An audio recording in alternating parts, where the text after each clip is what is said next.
Hello દોસ્તો, જય માતાજી। તો તમે અહીંયા જોઈ શકો છો, હું અહીંયા આમળા લાવી હતી 1.5 કિલો। તો મારે આમળાનું અથાણું ખાવું છે। મને એમને કાચા આમળા નથી ભાવતા। અહીંયા કાચા આમળા છે પણ મને એવા નથી ભાવતા, તો હું ઘરે એકલી જ ખાતી હોઉં છું, બીજા કોઈ આમળાનું ખાતું નથી। તો મારે આમળાનું અથાણું બનાવવું છે। તો મેં અહીંયા એને બાફી નાખ્યા, બાફીને આ જો એને 2 દિવસ સુધી સૂકવી નાખ્યા છે।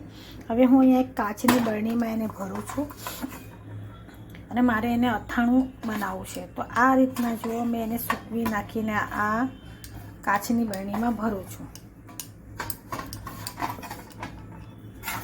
હવે તમે જોઈ શકો છો કે હું એકલી જ છું, એટલે મેં 1/2 કિલો લઈ આવી હતી। તો 1/2 કિલોમાં આટલા હતા। તો મારી પાસે આ બરણી પડી હતી જામની, અને અહીંયા છે અથાણું। અથાણાનો મસાલો મેં ઘરે બનાવ્યો છે, હું બતાવીશ, કારણ કે ઘણો બધો બનાવ્યો હતો પણ આટલો જ વધ્યો છે।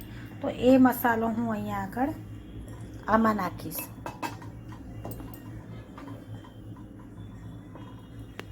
બે ચમચી જેટલો મસાલો નાખીશ, અને આ મસાલો બહુ સરસ છે, જે મેં જાતે ઘરે બનાવ્યો છે। આટલો જ છે, મારે બનાવવો છે। અને અહીંયા આગળ છે તેલ ગરમ થઈ ગયું છે, તો આપણે ગેસ બંધ કરી દઈશું અને આને ગરમ તેલ આપણે બરણીમાં ભરશું। તો ધ્યાન રાખજો, થોડુંક મેં ગરમ તેલ નાખ્યું છે। હવે તેલ થોડું ઠંડુ થશે, આ તેલ ગરમ થઈ ગયું છે, થોડું ઠંડુ થવા દો, પછી આપણે આની અંદર નાખશું। અને આ અથાણાનો મસાલો ખૂબ જ સરસ છે, ખટાઈ બને છે ને એવો એનો સ્વાદ છે। તો આ રીતના આપણે અથાણું આમળાનું ઝટપટ તૈયાર થઈ જશે, એટલે તરત જ ખાવા માટે આ મસાલો મેં બનાવ્યો છે। તો દોસ્તો જુઓ, અહીંયા આમળાનું તૈયાર થઈ ગયું છે આ રીતનું અથાણું। તેલ નાખી દીધું છે, તો અમે અથાણું આ રીતના બનાવી દીધું છે।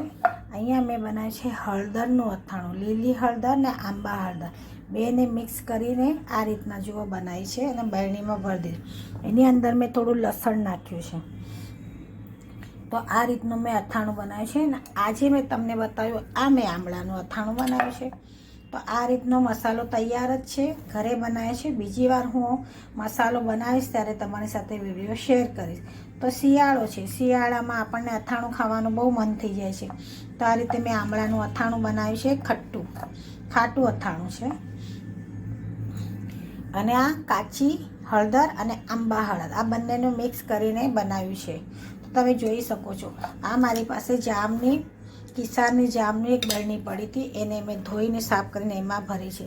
કારણ કે મિત્રો, મેં ગયા ટાઈમે પ્લાસ્ટિકની બોટલમાં મરચાંનું અથાણું બનાવ્યું હતું, અને એ અથાણું બગડી ગયું અને મારે ફેંકી દેવું પડ્યું, તો મને નુકસાન થયું, એમાં ઊબ આવી ગઈ હતી। તો કાચની બરણીમાં ક્યારે બી ઊબ નથી આવતી। તો આ રીતના મેં અથાણું બનાવ્યું છે। લાઈક કરો, શેર કરો, જય માતાજી।